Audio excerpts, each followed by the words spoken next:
IndieSeen. We're going to be talking about a movie about independent movies. I'm a huge fan of movies about movies. I'm not being facetious, even though it might have sounded like it in my tone. But we're talking about IRMA VEP from 1996, turns 25 this year. Olivier Assayas' 1996 movie about a remake of an independent French production of a remake of a silent film. A very curious movie. But before we get to that, Sujewa, we have some updates, I believe, on the indie opus that is being advertised behind you, The Secret Society for Slow Romance. What have you got for us? What's new since last we spoke? A lot happening. It's romantic to begin with. My hat is crooked. Oh, no, there we go. Better. Oh, wait, which one's that? No, better. For those listening just on the audio, he's got one of those Zoom backgrounds, so it's like kind of the weird green screen effect. His head's coming in and out, or part of it is. It's taking out part of my head. Oh well, good enough.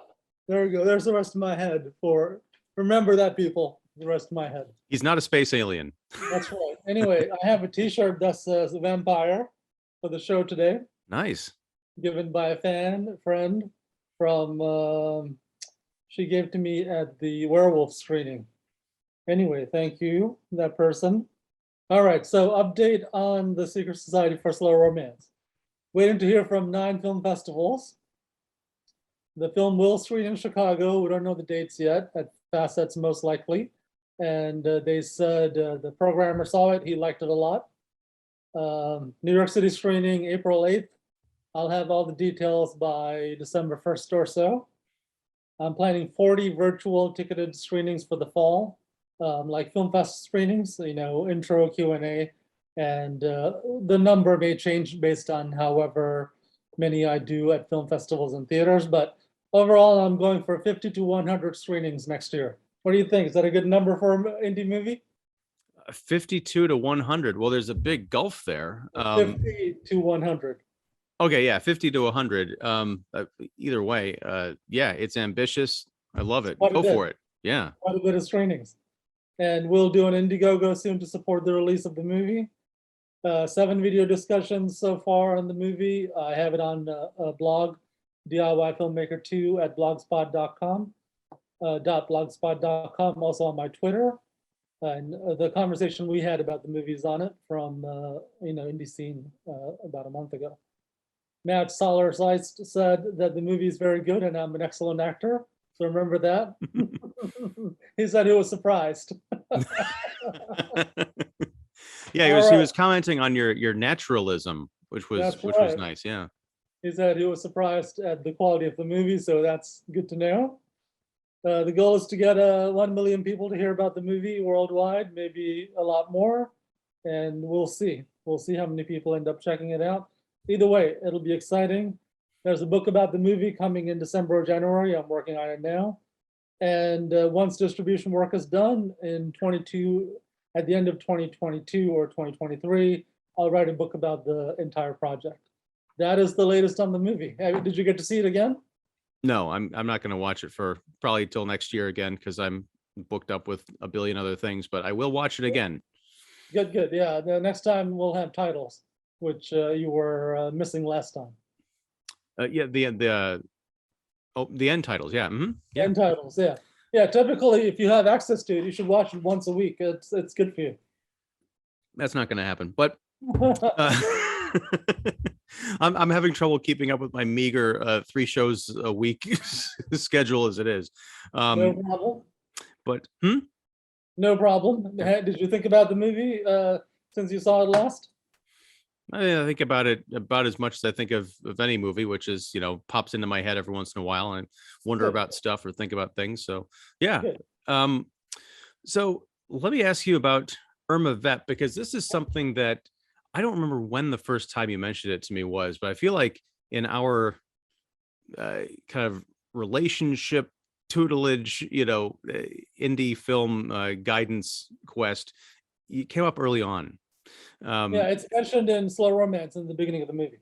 Right, but I mean, even before that, I know you had mentioned to me IRMA VEP, and that it's kind of an anagram of the word vampire, and Mhm. I totally had a misconception of what this movie was, because looking at the kind of promotional artwork, you've got Maggie Cheung in a lot of like these black and white images, look, dressed up in this black latex outfit, and she's kind of vamping. So I'm like, oh, is she playing a vampire? Is it a movie about making a vampire movie? And Mhm. it's not, but I didn't even realize that until this movie was over, because there's some vampire imagery that's kind of played around with here, but it's a based on a silent film about jewel thieves who are Yeah, called the vampires. that's right. Fascinating stuff. But let's kind of rewind the tape back to your first experience with Irma Vep. Tell me about it. When did you first see the movie? Did you see it when it came out? Did you find it later? I think when it came out on VHS, I think I saw it. Maybe early 2000s, maybe on DVD. So at some point, I didn't see it in the theaters when it first came out, but I heard about it because in the indie art film world, that movie was well known and talked about. And what particularly do you think is the resonance there? Is it just because it's about the indie film scene that came out around, in the mid 90s, which is when things were kind of blowing up all over the world for the indie film scene, or is there something more to that? More than that? Well, it's a well-made movie about movie making. The director, Olivier Assayas, used to be a film critic. So I joke that he's the exception to the rule. I usually say film critics don't make good filmmakers, but also vice versa. But Olivier Assayas makes excellent movies. Anyway, yeah, it's about the movies. So movies about the movies that are well made and about the indie scene from France. Those tend to get noticed by the people who are into indie and art house movies. Yeah. Now, being a filmmaker yourself, have you found, well, there's a couple of questions I want to ask here. Mhm. Did you learn anything about indie filmmaking from this movie, and or did you find that Assayas had captured a lot of truths about indie filmmaking? How much of this did you find was like exaggerated for dramatic effect versus, yeah, he kind of nailed a lot of what it's like to put one of these together? Yeah, this is very realistic. I mean, maybe the public doesn't hear about it, but there's always a bunch of chaos and problems happening behind almost every movie. Not something super small like Slow Romance, but whenever you have like 30 people and money and locations, personalities, and approval from the funders, et cetera, involved, there's always a bunch of drama. This is pretty accurate as to just the overall chaotic mood that happens with most film shoots. And we had a very dark version of that on the Rust shoot that we heard about, Mm. with the cinematographer getting killed. But yeah, that kind of sad things happen, on movie sets. Yeah, I mean, and that's the one of the unique things about this movie is the I can't quite figure out the tone of this film. It is very matter of fact. It feels very authentic and almost documentary like in its approach.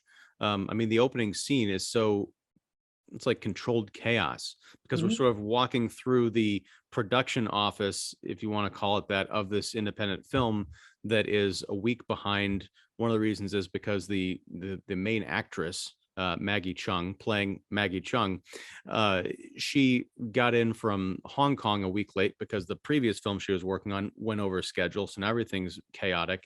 You've got the money guy on the phone, like trying to trying to ward off, I guess, creditors. You've got like location stuff going on. You pan past the studio where they're having someone come in and do like a camera test. You've got a production assistant who's bringing Maggie Cheung to the office, and there's a confusion about is the director here and why isn't he here and where is he, and And everyone's there's kind a of yelling at each other. gun being passed around for approval. There is a gun being passed around for approval. I think at one point it's two guns. There's Right, it, right. it multiplies. But yeah, it really just jumps right into the middle of this. There's not a whole lot of setup. A lot of the explanations are handled in some really natural but crisp and sharp dialogue, and just wonderful natural performances. And what I thought was great is, Maggie Cheung, you figure she's going to be the main character of the film because she's on the promotional materials, but then the other personalities that emerge, you don't quite assume that the main characters are going to be the main characters. She goes in for a costume fitting, and she and Zoe, who's the costumer, Natalie Richard, she's helping Maggie get into this, getting poured into this black latex outfit, as it were. It's like, oh, this is kind of a cute scene. And there's a great scene where she's trying on this kind of like a leather domino mask. She takes a drag of a cigarette and then exhales as she puts after she's put the thing on. It's very comical. I think, oh, this is kind of a cute one-off scene, but no, Zoe ends up being like the second main character in this film. There's a love story. There's all these real weird character dynamics, especially with Renee, the crazy old director. You find out that this is sort of him at the back end of his once successful career. Nobody likes his movies now. It's just that actor who played Renee is the lead actor from Truffaut's breakthrough movie, 400 Blows. Was he the kid? He's the kid, yeah. Oh my God. I watched that in a film class in high school. I haven't seen it in 25 years, but or whatever his name is. yeah, that's wow. Not that gives reason to want to go watch 400 Blows again. But yeah, he's fantastic. I love that. I had a hard time understanding him because he talks in a very kind of a soft, very French, French accent. And even with the subtitles, he's speaking English a lot to Maggie's character, because her, not gimmick, but part of her character is that she doesn't really speak a lick of French. She speaks, English. But when you do understand what he's saying, it is quite comical. At one point, he's watching, I guess, footage of the original Vampiros or Vampires silent film with Maggie, kind of giving her the vibe of it. And he's narrating everything that's going on. And at one point he says, I hate, or I love silence and silence movies. He's not letting any silence get through. Right. Yeah, it's a quirky movie, but it's not an outright comedy. It's a drama without being sappy. And it's a wonderful commentary on the film industry. I like the energy in the movie coming from the camera work and the editing, and how they frame the shots and how they move the camera. Yeah, it's as soon as it begins, it just goes all the way to the end, and then we cut to some of the old footage. We cut to some of the black and white footage that the Renee character, the director, is making. Yeah, there's a lot going on. It's not a boring movie. It's it's not like a quote unquote boring art house movie. I think it might be a good introduction to Criterion type movies to someone who hasn't seen anything like that. Speaking of which, I know you watched on the Criterion channel. Well, they were just having a sale, like everything was half off. So I got this thing for a steal. Awesome. The Blu-ray, there's a ton of great features on there. One of which is, I guess, the Vampires, Les Vampires, was part of a 10-film serial by Louis Feuillade in 1916. That this particular movie that they're trying to remake was based on one hour short, part of this 10-part serial, and that is included on here. Awesome. Yeah, beautifully restored. I didn't get to watch the whole thing, but I didn't really need to, because I got to see it recreated in modern times. That's a good Blu-ray to own. I might have to get that. I would recommend it. One of the things that's very striking about this is and I don't want to give everything away, but the I think race. people have seen it. It's from '96. Not everybody's seen it. I certainly have not seen it. And for people who might be new to kind of independent film, yeah, I think it's definitely one to check out. And I think, as you put it, it's a great introduction to Criterion, and also just to, indie films for people who are like, oh, this, because you mentioned it's not the boring kind of art house movie.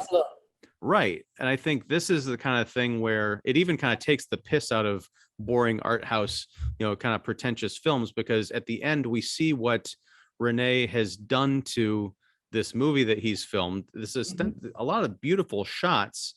he kind of, as he's going insane, we're led to believe we see what he would have put out, and we're like, I don't know how wise a decision that would have been. Yeah, it's very experimental what he ends up creating or what he was working on. So he got taken off the project. So, you know, probably for the better for everyone involved. But here's the thing, like when we first get snippets of it, I'm like, oh, that looks terrible. But they show a couple of minutes of this weird experimental kind of sketching he does over his own work. And I'm like, I could watch a feature length version of that. Yeah. No, knowing what they filmed and the rest of IRMA VEP, I want to see that movie too, for sure. But you know, the other stuff was kind of neat as well. Yeah, there's experimental avant-garde movies that are like that. Yeah, we'll have to find some. I forget the name of the one of the directors, but there are a lot of people who in the 60s and 70s drawing on film, you know, photographing things, I mean, taping things onto film strips, exposing them. A lot of that stuff was done in the 60s, 70s. Let me ask you something as a filmmaker, because I wondered about this at the end of the movie. It's mentioned that the whole crew is going into a screening room to watch what Renee had put together. Yeah, And rushes. yeah, the rushes. And someone had said that he'd been up all night working on this. All of that footage with, as you mentioned, the kind of hand-drawn animation and weird stuff going on in these different, you know, frames. Did that seem feasible that he would be doing all of that in a night? Because there was several minutes and I don't know how many thousands of frames in there. Yeah, that stuff probably would have taken several days. Mhm. I think they were watching the camera rushes, not the ones that he, you know, did work on. So in the scene that we saw earlier, that when Renee was watching it with other people, Mhm. that's the stuff that they shot like the previous day, not the Right. ones that we saw at the end of the movie. Right, I know, but the impression, the way that it's presented at the end of the film is that they're, Right. you know, watching what, because What they make the Renee ref. has been working on. Yeah, I Right. think that's over a number of days. Okay. Um, the other thing is, it's kind of my one criticism of the film, and it's not really a criticism as much as it's just me wanting more. There seems Mhm. to be a significant time jump or a glossing over of some pretty important events. There is a director who's brought in to, I'm dancing around spoilers here, sort of help out in a dark time for the film. And there's a very heavy, very bad conversation that happens towards the end of this movie. Then when we catch up with the rest of the characters, a lot of stuff has happened, it seems like, that we're not privy to. And we kind of have to fill in the blanks, whereas the rest of the movie really took its time. There's, you know, maybe 20 minutes of this film that takes place over several scenes and locations, but it's over the course of 8 hours of a night. Was that jarring to you at all? Did you wonder what was going on when you first saw the movie? I think the first time I saw the movie, there was a lot of things I had to watch again to kind of follow, right? Because like you said, Zoe being a significant character is not hinted at in the promotional material. So that's something that kind of creeps up on you. You're like, oh, that happened. All right, let me go take a look at that again. So yeah, there's a bunch of stuff that most people will probably have to watch twice to put the story together as to exactly what happened and when things happened. Um, but as far as like your like reaction to that narrative bit in the last like 10 minutes, I mean, are you cool with it, or Yeah. do you think there's, I don't know if maybe there is other stuff that was filmed and there's like there was a decision to not, you know, maybe Assayas is like, I don't want to put all that stuff in, I'll just chop it out. Do you know if that stuff was written or filmed? No, I don't know the backstory about the making of the movie, but yeah, things do seem a little rushed towards the end, but compared to the beginning, because we spend like 10-20 minutes at a dinner party, right? And that, you know, that time could have been used to deal with the end of the movie a little bit better. But the decisions were made as they were made. In a way, the movie is very unpredictable. You Yeah. know, it's not the typical clear three-act structure. It's almost like little moments from Maggie's visit to this film project, Maggie Cheung's visit to this film project, strung together and cleverly edited with music. So it keeps you on your toes, and the camera's constantly moving. So yeah, I think maybe they deliberately did that to, for the style that they wanted for this movie. Yeah, and just to be clear, if I wasn't like that dinner scene you mentioned, the 20-minute dinner scene, I would not chop any of that out. I don't want less of this movie. I want more. I like the way the movie is. It works, and yeah, like, you know what, you're gonna get more. They're doing an HBO TV show. Now, I want to ask about this because when I was looking this up on IMDb, I saw that there is an IRMA VEP TV thing in production. It was listed as 2019, so I don't know if it was started then and they're getting it back into production. But Assayas is involved in this. Yeah, he's directing some episodes, and I guess he's an executive producer and maybe the showrunner, and he'll have a significant say on the show. So it's HBO. I assume that. Do you know if it's set in France? Are they going to Americanize it, or what are they doing? The lead is an American actress, goes to France to make IRMA VEP, and then various things happen. So it's an American version of the, with an American lead. Yeah. Version of the movie that we saw, which a lot of Americans probably will not have seen. So it'll work. It'll work for the new audience. See, here's the thing. When I saw that news or that tidbit, I got excited because I'm like, ooh, more IRMA VEP. And then I wondered, can this be something that is stretched out into, I know this is going to sound hypocritical because I just begged for more material, but I don't know, like an HBO series, is that going to be able to capture that same kind of like hungry, independent, lens from 25 years ago? It's kind of like when a lot of people from that era kind of go back to the well of what made them famous. I'm thinking like, Kevin Smith and, even Robert Rodriguez and not so much Tarantino necessarily, but yeah, I'm just like, I don't know if I don't want to see a new version of the brand name. I kind of want to see something, new.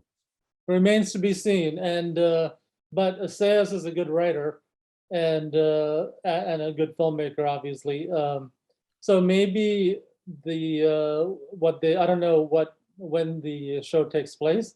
If it takes place in modern France, it'll be interesting. It's a different scene now than in 1996, 95, 94, when IRMA VEP was probably written. So yeah, the TV show will be able to comment on the current scene, and I think it'll be interesting. Let's see. Let's keep an open mind and watch some episodes. HBO usually does good work, except for that one episode of Game of Thrones where you couldn't see stuff. Where you can what? Where you couldn't see stuff. Oh, I've watched one episode of Game of Thrones. Well, towards the end, last season, it was all. I heard it was dark. Yeah, where it was way too dark. The final season of Game of Thrones was terrible. I mean, not that good compared to the earlier seasons. Yeah, that's the thing is I don't know if IRMA VEP is going to be enough to make me pull the trigger to buy HBO. I'll probably have to wait till it's available on Blu-ray or something like that. But email them. As a critic, you might get access. Maybe. Do you know when it's coming out? Have you heard anything like release or anything? No, I haven't read. I think maybe next year we'll see. Now you said something that piqued my interest. You said if it's covering modern day kind of French cinema scene, it's going to be different than 96. What would you say is the kind of the key difference or differences in the air? Well, I mean, French cinema is always fighting, like every other national cinema is always fighting. First of all, they have a national cinema, right? Which is different from the American situation. So that's something this show can comment on. We don't have a national cinema. We have large private companies and small private companies making movies and putting them out. We don't have a government-funded, government-controlled filmmaking, whereas France and most other European countries, most other countries in the world have that because they don't have a huge private sector, partially because the American private movies, Hollywood movies, are worldwide, bringing people into theater. So there's that entire conflict to deal with. And most of the new American stuff is Marvel type action movies. So Yeah. it'll be interesting to see what the French critics and French people are saying about Marvel movies taking over all their theaters, right?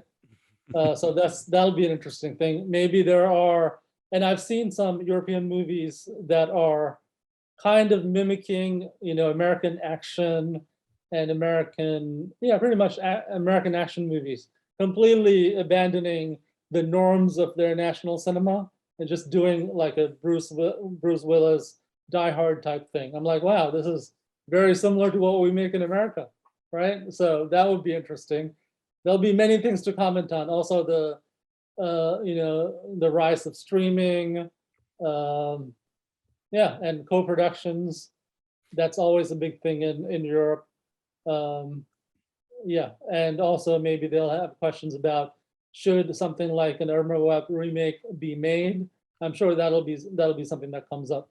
Like even in the movie, the Zoe character saying it's old stuff, it doesn't need to be remade. Yeah, and there was part of me that thought how great that would be if the IRMA VEP TV show was a show about trying to remake IRMA VEP, which is a show about trying to remake a portion of a silent movie franchise. That's right. I don't know if it'll get that meta. If that's the premise, screw it. I'd subscribe to HBO for that. But no, the other key thing that struck me while you're talking is just the sheer democratization, I guess, of filmmaking. Oh, right. Yeah. People shooting stuff on their phones and Yeah. access to equipment that they can like edit and do effects and stuff.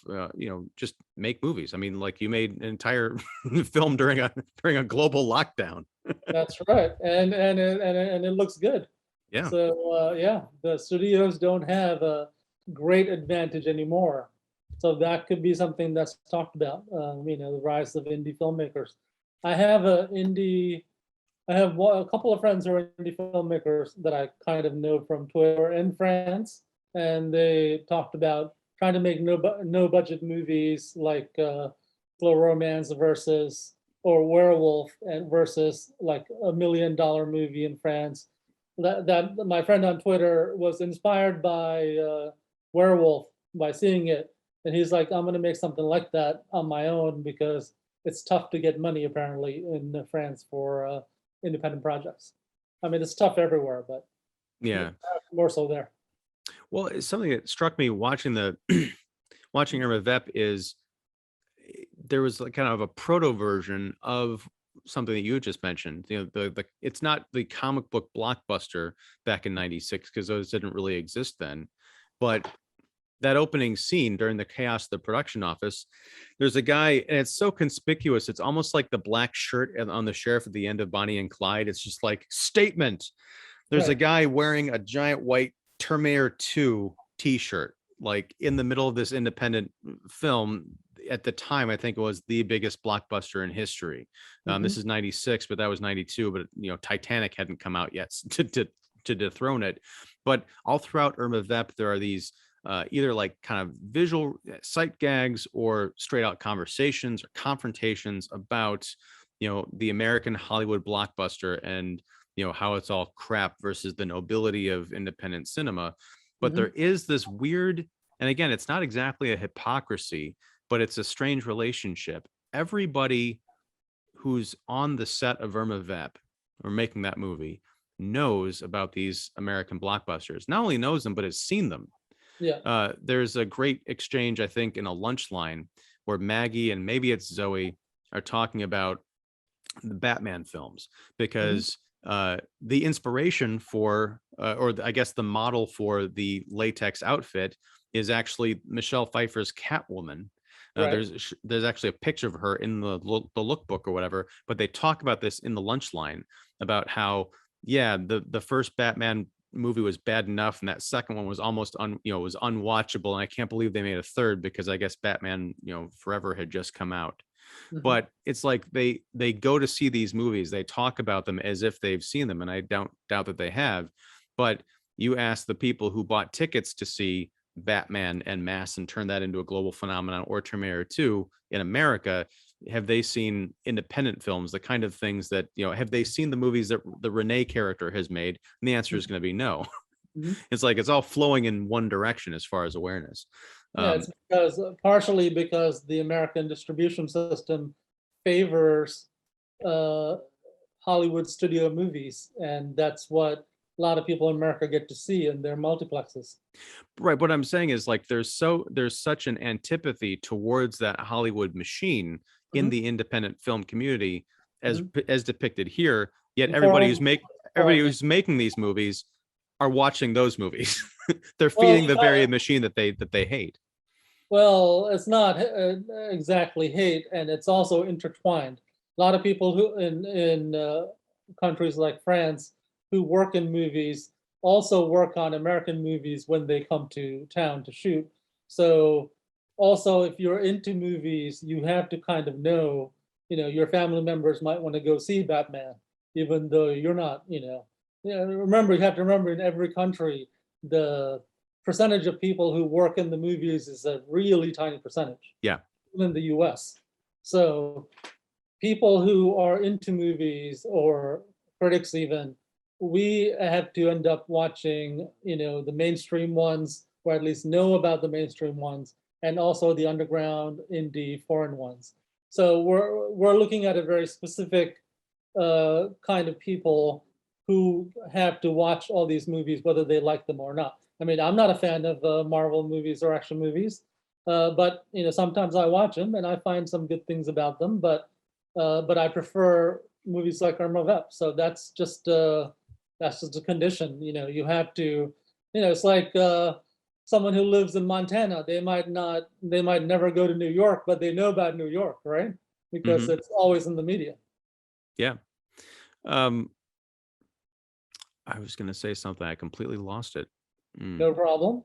That's what happens when you watch a movie like IRMA VEP, starting at 4 o'clock in the morning, That's right. on a Did you Sunday, watch no it less. at Oh, once, or did you have to break it up? hmm.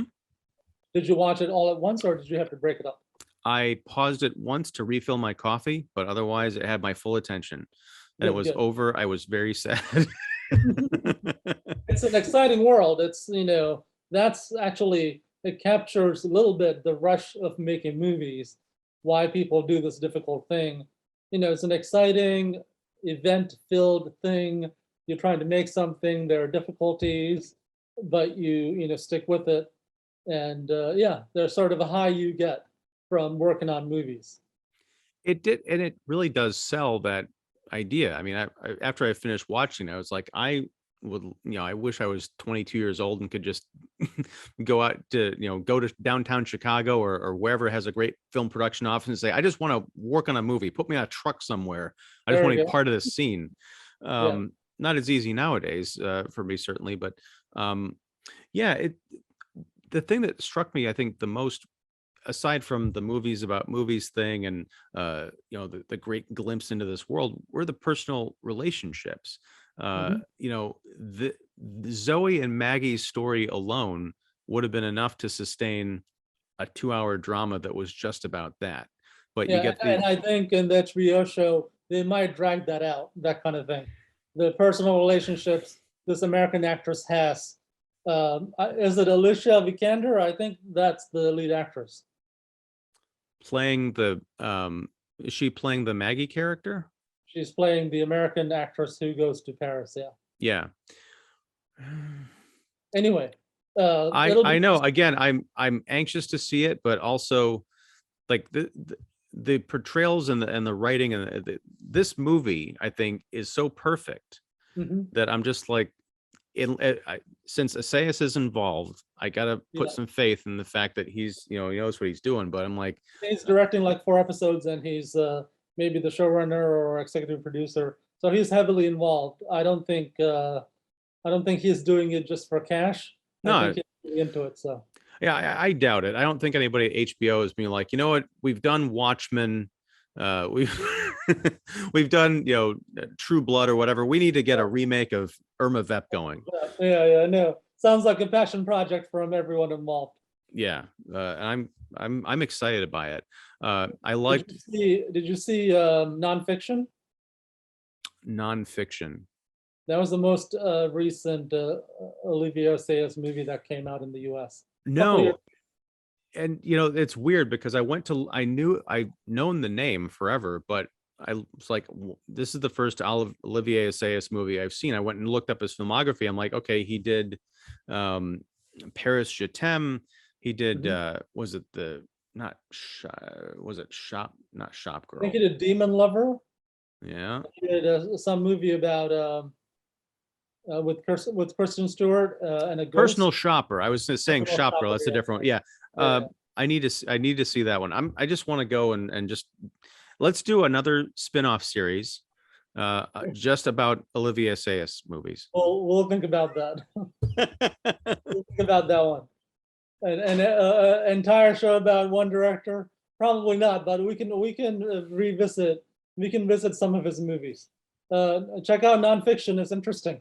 It's shot differently, but it's about a writer who pretty much turns his real life into books. And some people in the film industry, TV industry also. There's some shots from a TV show from a couple of years ago. I liked it. It's an interesting movie. Different energy, but much more calm. But yeah, check it out. I think you might like it. All right. Well, you know, going back to like the actual movie of Irma Vep, because we've talked a lot of kind of things around it.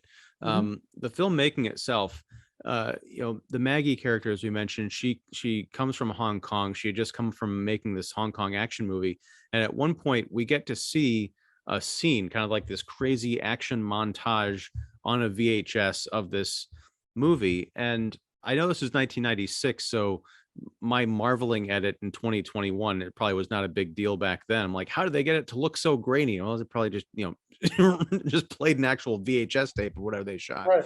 But the effects of, watching this crazy is like a pre-Matrix action scene where there's things flying through the air. And at one point, this board like levitates and then shoots through the air, I think, at her. She's playing some kind of an action star. Mhm. It's not the kind of thing I expected to see in the middle of this, very much workaday life on the movie set kind of a film, to actually see a chunk. It's like a movie about making an independent film in the United States, and then you have someone saying, "Oh, here's a scene from the Star Wars movie I just made," and showing a Star Wars caliber special effects Right, right. extravaganza in the middle of this thing. Yeah, it's wild. Assayas was or is, I guess, the critic who discovered sort of Hong Kong action movies for France. I think he wrote a book about it, long before he got into filmmaking, or he wrote some essays about it. But he was famous for, well known in the French film world, about writing about being into Hong Kong action movies long before he made Irma Vep. And at one point, Maggie, and this is, I believe, at the end of this extended sequence I mentioned earlier that takes place, several scenes taking place over the course of one night. Um, she's actually back at her hotel in the cat burglar costume, and she ends up sneaking down the hall and into someone's hotel room. I won't Mhm. say exactly what happens, but it's like she embodies the character that she's playing. And that's another sort of out of left field portion where the movie becomes something else, but Mhm. it becomes the best version of that. Like she's in her own mind participating in this movie that she's making, but without any kind of like crazy fancy transitions or expository stuff. We're just right into it, into her fantasy, and then we come right back out, and it's the most natural thing in the world. The scene where she's out on the rooftop in the rain, Mhm. my God, I've Wow. seen the new Batman trailer. It almost looks like Matt Reeves ripped off that scene in Irma Vep. And do you remember at the end of Slow Romance, we have a black and white shot, a little long shot of Allison climbing the stairs? Yes, That's her. That's Allison making her version of Irma Vep. that's right. And I gotta ask you this. I was gonna ask you earlier. Is your character in Slow Romance Renee named after the Renee from Irma Vep? No, not consciously, but it's possible that that's how the name came to my head. But after writing Slow Romance, but Renee is a common name in French history and in France. But after writing the script, I saw that, oh yeah, Renee is named, the director's named Renee. So could have been Hmm. unconsciously, consciously no. I don't believe in coincidences, especially because we just talked about slow romance and now we're talking about this movie. No, That's right.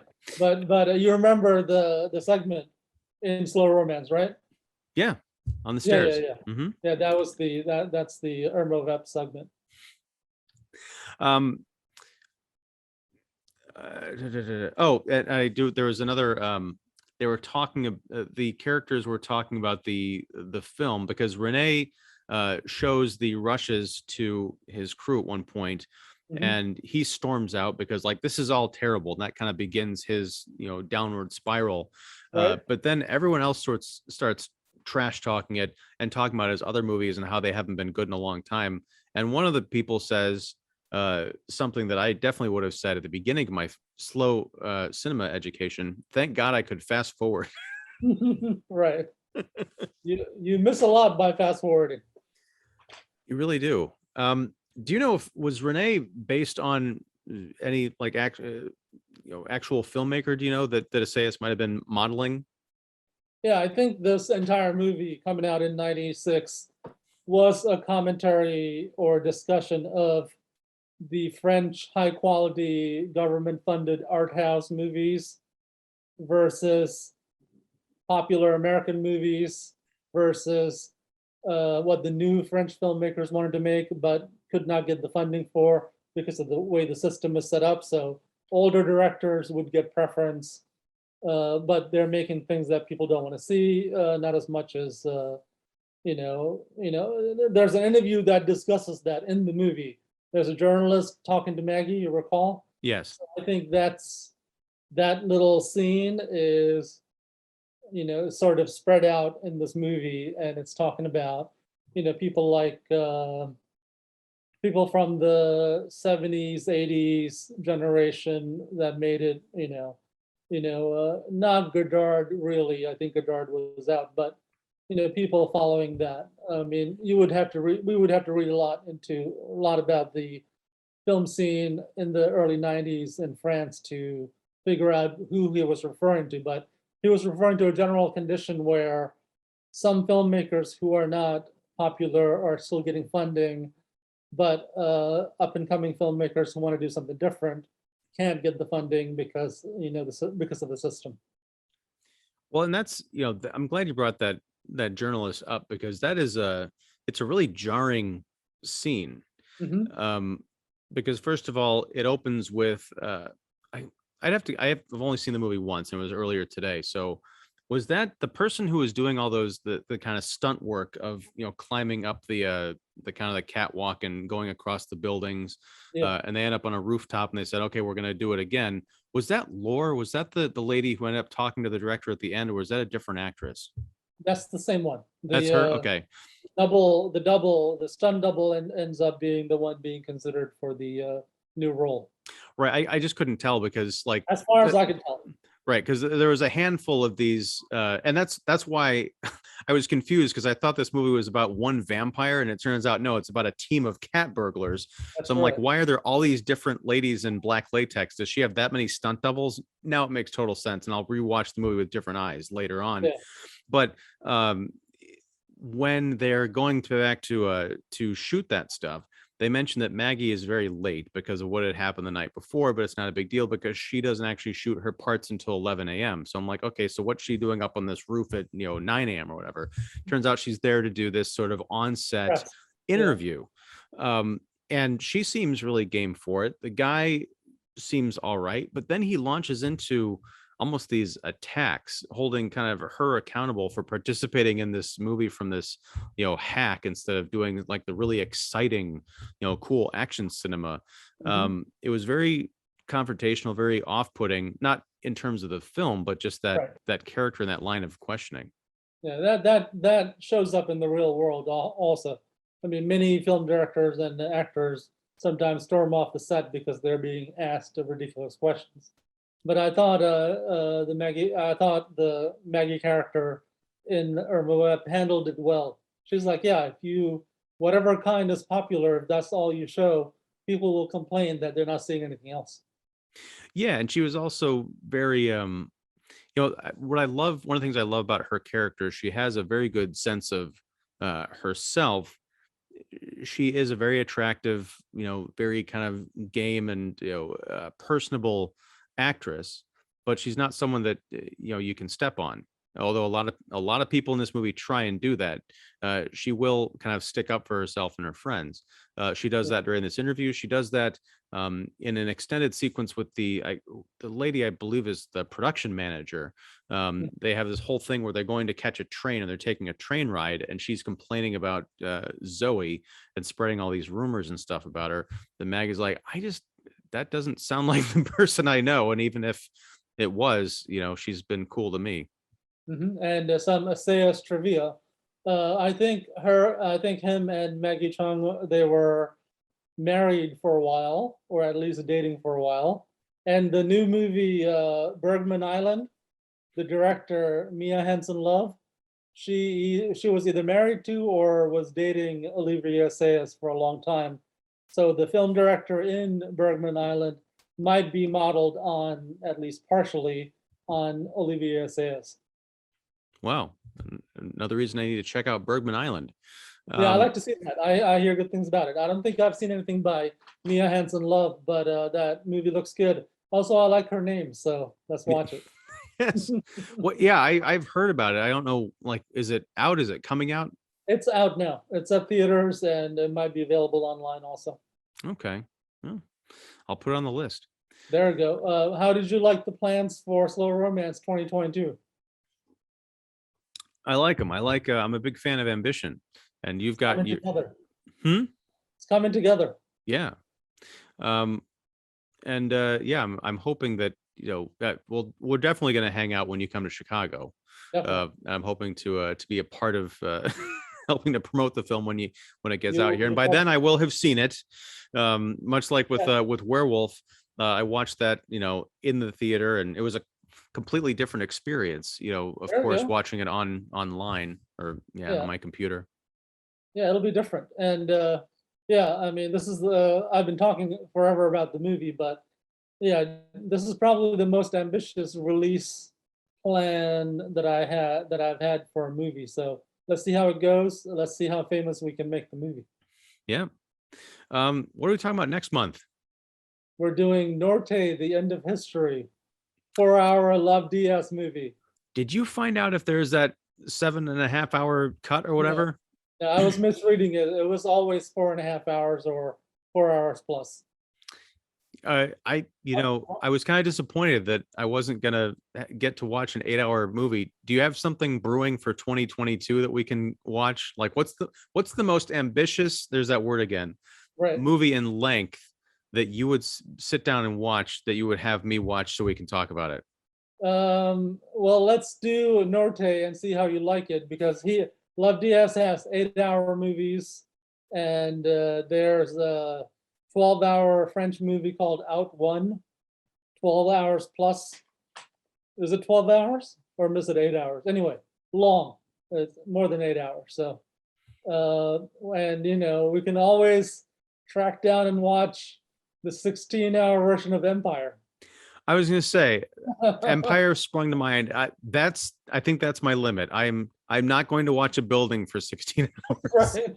I don't think I am either. I've fast forwarded through Empire many times, but I didn't miss any dialogue or characters or scenes. So I'll just go with the write-ups that people have done on Empire. That's enough for me. I don't need to see the whole thing. Could you maybe send me links to write-ups on Empire? I would be fascinated to read that. I think maybe Matt Soller saw the whole thing. Well, some reviewers / critics have seen it, so I'll send you the write-ups. But Norte should be interesting. 4 hours. I've seen a couple of his longer, black and white slow cinema movies, but Norte looks more exciting, and it's sort of a shorter Love Diaz movie, so a good way to wrap up the year. It's an adaptation of Crime and Punishment. A book that I've not read, but Very good. I've always wanted to. I don't think I'll have time to do that between Yeah, now and then, but yeah, maybe it'll be a good primer to kick me in the butt to read that in 2022. But just watching the movie will be enough. maybe, but I'm getting older, and it occurs to me that there's a lot of classic movies and books and plays that I've not experienced that I probably should before I go to my grave, because who knows if I'll ever have the chance again, like after that. Yeah, no one knows. Yeah. Yeah, so hopefully, Facets will screen Slow Romance. They said they should be able to. I'll know details in January or so. If not, I'll check with film festivals in Chicago. It'll make it to Chicago because I went to film school there, and Chicago is mentioned. Some Chicago stuff is mentioned in the movie, so it has to play Chicago. Excellent. All right. Well, thank you for another wonderful episode. I mean, sometimes I buy movies sight unseen and like, I'm just going to resell this thing. But IRMA VEP is going to go proudly up on my shelf. I really deeply love this movie. Wanting more. Still not convinced about a TV show, but the best of all worlds would be I watch that show and I fall as equally in love with that. But yeah, and now I gotta go do my Assayas deep dives, and I'll do some of that with you. Awesome. Yeah. All right, All right. Sujewa, thanks. Take care, everybody. Check out Sujewa's stuff. It'll be linked, everything down below. Secret Society for Slow Romance coming at you in 2022. And you can like and subscribe to this channel. And yeah, till then, thanks. Take care and join us back next month for the December 2021, the big year-end blowout, Norte. We're going out with a bang. Yeah, and we'll figure out the December date. I guess mid-December. I think I already suggested it maybe December 12th or something. Yeah, it's our kind of cadence. We do like mid-month. That's just about perfect right before the holidays. And December 11th, I am meeting up with Art to watch Slow Romance and do some videos. And right. December 13th is my birthday. Also Taylor Swift's birthday. So I wonder if we'll hang out and celebrate together. We'll see. Get her on the Zoom call if Right. that happens. Yeah, I'll shift things around. Sounds good. Sounds good. I want to know what she thought. I want to know what she thinks of Norte. Right. Me and Tay celebrating our birthdays. Yeah. All right, man. Take it easy, and I'll catch you later. Talk to you soon. Good show. Thanks. Bye.